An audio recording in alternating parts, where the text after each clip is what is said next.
Hello and welcome. These are horse racing selections for Friday, the 4th of April. I am flatcapcallum and I am hoping you are all very, very well. It's Friday, 4th day in a row I've done a vid. I think Cheltenham's the only time that's happened so far this year, but we are getting in the swing of things.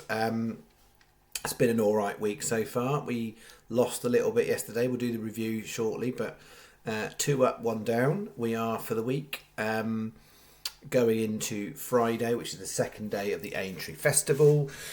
Coming up with selections is a bit of a late upload, so I'm going to try and keep explanations quite brief tonight. Some might say they're too brief already, some might say they're too detailed, but that's what I'm going to try and do. The bet we've got tomorrow is 1975 is the outlay. 2 bets. 1 bet is a combination double across 2 of the handicaps at Aintree, and the second bet is an identical bet to the Thursday bet. It's a 5-horse bet with a Canadian, with a Trixie on the leans, and the single stakes is exactly the same. So £8 going on Aintree, and then 11.75 on the 5-horse non-Aintree bet. That's made up of 2 Bath, 1 Southwell, 1 Wexford, 1 Dundalk. That is what we've got. There was possibly some other things I might mention. If I remember, I'll do them, and if not, I'll do them on another video. If I don't remember them, you're not going to know what they were anyway. All right, let's do the review. So 2 good and 3 bad is what I wrote in the review, which is very true. They never tried. That was never tried at all. That horse is a lot better than that race. Didn't try. But that's the gig, right? Sometimes in these maiden races, you might think you're I know it was on the one that's shown the best form. It just didn't back it up. And often is the case. You'll see in due course that horse might well be better than that run. So there we go. Arnicore, wowzers. If you didn't watch that race, it started a mile off the back, and you watched the race and thought, we're done for, this is not happening at all. And then right in the end, it sort of cut through the field and ended up coming 5th somehow, like, you're not quite sure how. I'd definitely be looking at that horse again, because that was a really, really brilliant performance given where it started, how far back it started. It might be better up to even further in distance, to be honest. I think, what was that, 2 mile 3.5, I think, at Nace. I think that's what it was in that race. So even maybe 2.5, 2.6. We'll have a little look, but we shall be keeping an eye on that one. Calico ran a really nice race, but could not get to that leader. Aintree on the first day definitely was favouring some of the front runners, certainly in the big field, the 4 bigger field races. Front runners did really, really well. And there will be some of those types of horses in my combo bet for Friday to see if we carry on the same theme. But yeah, ran a nice enough race, but got one too good. And then the 4.55, that was never sighted. And then 5.25, that really was never sighted either. So yeah, two good and 3 nowhere nears. So we got back 4.50 for the each way single on that, and £3 off the Canadian for the double between those two. So 11.75 on, 7.50 back, loss of 4.25, currently 16 up on the week. Okay, let's get to bet 1. Oh, 4 minutes in, much quicker than last night. Well done. Just congratulate myself there. Okay, here's what I've gone with. So yeah, these are the 2 races I like the look of. The 220 have got a lean, had shortlists on both, but when I went through the 220, I actually had 2 that hit star system. So the 2 in the 220 are starred. None of the 405 Aintree, the Topham, none of those are starred. So just so we're really clear, when profit and loss, whatever happens goes in the profit and loss, but when I'm recording stats for the starred horses, it will only include those. So if we get a winner in there, like we had on, was it Tuesday, Wednesday? One of them, Wednesday. I think Wednesday, we had a non-starred winner, so that doesn't get on the stats. Okay, 220. Wellington Arch ran last time in New Toxter. I think that was a good run. The ground definitely was softer than suggested in there, but I don't think the going back to faster ground is going to be too much of a problem. Is a horse that is going to go from the front, and as I said, I think it's favouring front runners. It was certainly did on the first day, Aintree, the bigger field races, so we'll see. And then we're going to go Ike Sport as the other horse in there. Kind of got to get past the fact it didn't run so well at Cheltenham last time. But I think there's still potential in that mark, so I'm going to give it a whirl. That is in, and then the 405, not starred, but we've got a slight lean. Into the top two are the lean.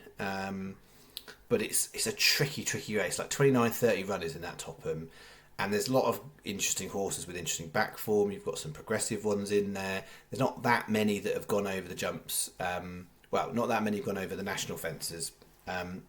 So I've come out with top two with Jatoy, and just as flag as well is I'm compromising myself, I think, on prices this night before, because you can get 50s there, you can get 33s there. Some of these are going to go off bigger, but when I've gone through from a price point of view, those two come out the slightly strongest in this race. I'm happy to include those two. I'd imagine that might, I don't know, that could go shorter.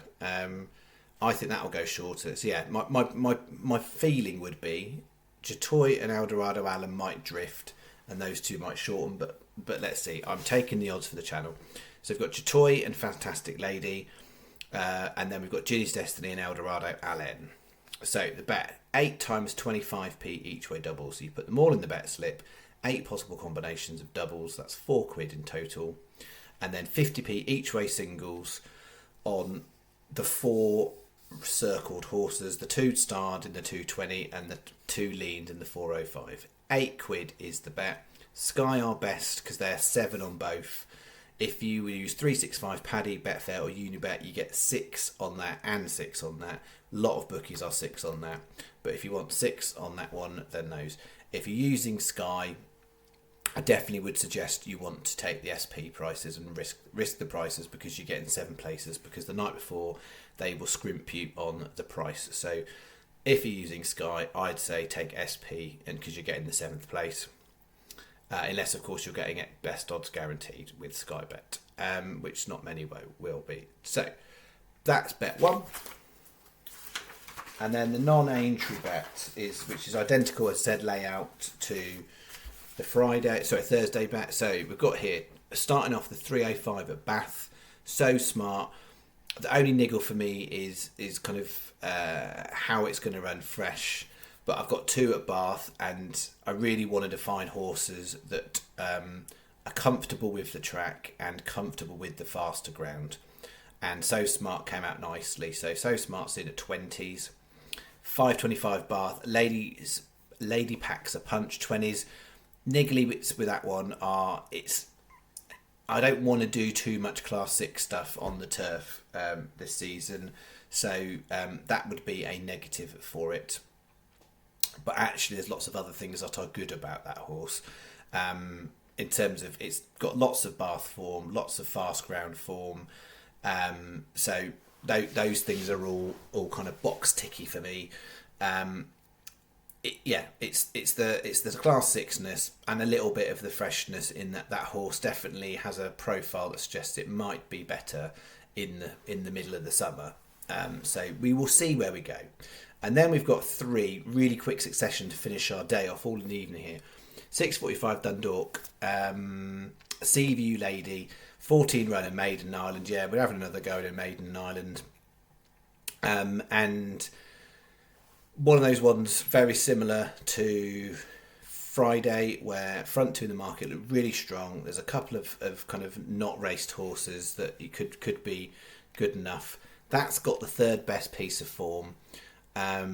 Interesting profile from a pedigree point of view. The Dam, i.e. that horse's mummy, basically won a 7 furlong maiden at Dundalk, when stepped up to 7 furlongs, had previously run over shorter and was stepped up to 7 and won a maiden. And very coincidentally, they both came, well, that is coming out of stall 4, as did the Dam on their debut. Not debut, as did the Dam when stepped up to 7 furlongs. So there's a little bit of a little line of interesting lineage in there.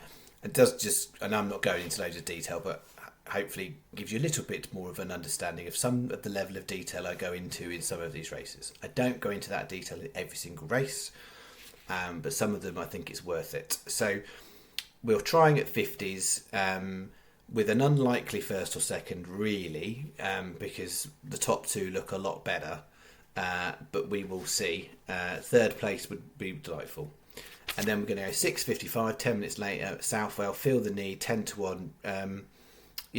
Should be much shorter, basically. Even though 10s is obviously small by my standards, but got really good form over course and distance. I like that.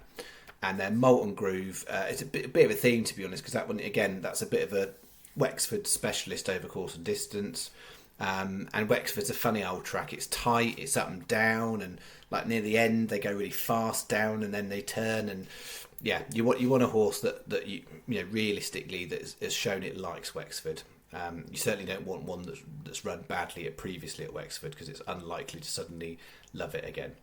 So 10p each way Canadian on all 5. That's £5.20. We've got a Trixie on the leans. So the leans, So Smart, Feel the Need, and Molten Groove. So the less leany ones are this Maiden at Dundalk and the Class 6 handicap. We've then got 50p each way singles, So Smart and Molten Groove. 45p each way singles, Lady Packs Lunch, Sea View Lady, and a 75p win single on Feel the Need. As I said yesterday, feel free to do whatever singles makes your life easier. This is the anal way that I'm doing them for the channel. It also is quite helpful as well when you put these on with a bookmaker. They're just like, what's that? What's this about? Like, so it looks like you're less inclined to be a professional. Clearly, betting 45p each way singles, you are very professional.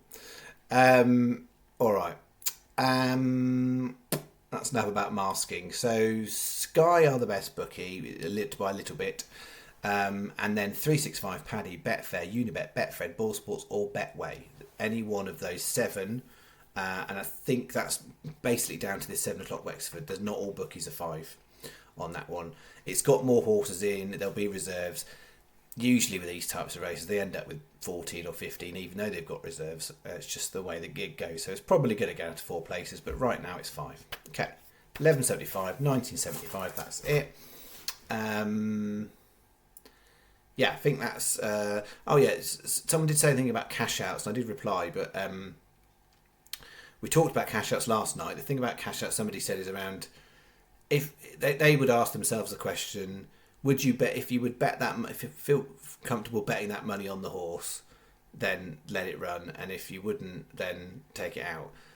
Now, the challenge with that as a philosophy is, if you're normally betting 50p each way, lucky 15s, of £1 this and £1 that, if your cash out's worth 50 quid, you're not going to be the person that's going to put 50 quid on the last horse. So, in that logic, you would never ever win big, because you would cash out before you got there. That would be the only thing I would say. I think that's it. Right, I think I'll leave it there. I don't want to get anyone's hopes up. I'm getting a little bit more interested in the Grand National for Saturday. I've been going through it a little bit more, and there's a couple of some nice prices that are catching my eye. That is all I'm going to say to you. I'm not going to, because I might turn up on the video for Grand National Day and be like, I'm not keen anymore. But there's definitely a couple at a price that I'm like, yeah, they should be shorter. So it is unlikely, given it's me, that I shall be playing in the kind of 8, 9, 10, 11, 12 to 1 market for the Grand National. I am much more likely to be playing the bigger end. And as Saturday goes, there's a lot of racing, but it's probably going to be a main focus will be Aintree and Maidan in the early evening. The rest of the meetings don't look up to much, but you might find the odd couple of bits. And then Sunday, I think it's 5 meetings. A couple of them probably will be pretty quick to go through, but there's a couple more interesting ones. I think the Irish ones might have slightly bigger fields when we get there. All right. Thank you very much. I will let you know whether it will be Friday night or it could be Saturday morning. I want to try Friday night realistically. And yeah, I think as far as Grand National, I'll just keep it easy and simple. Where I get to is I'll take the price, because sometimes it's hard, and I think the last few years of the Grand National, they too tend to shorten up, even though they probably shouldn't do. So as you seem to get closer to the race, the over round sort of is the other way around, where actually bookies sort of get tighter with the prices nearer to the race. So we'll see, but I think that will be the easiest thing. I'll take the price if I'm happy with the price, and if it goes off SP bigger, it goes off SP bigger. And if I do yet somehow miraculously get a Grand National result and you get a bigger price, well done to you. All right, thank you very much. See you in the next video. Bye bye.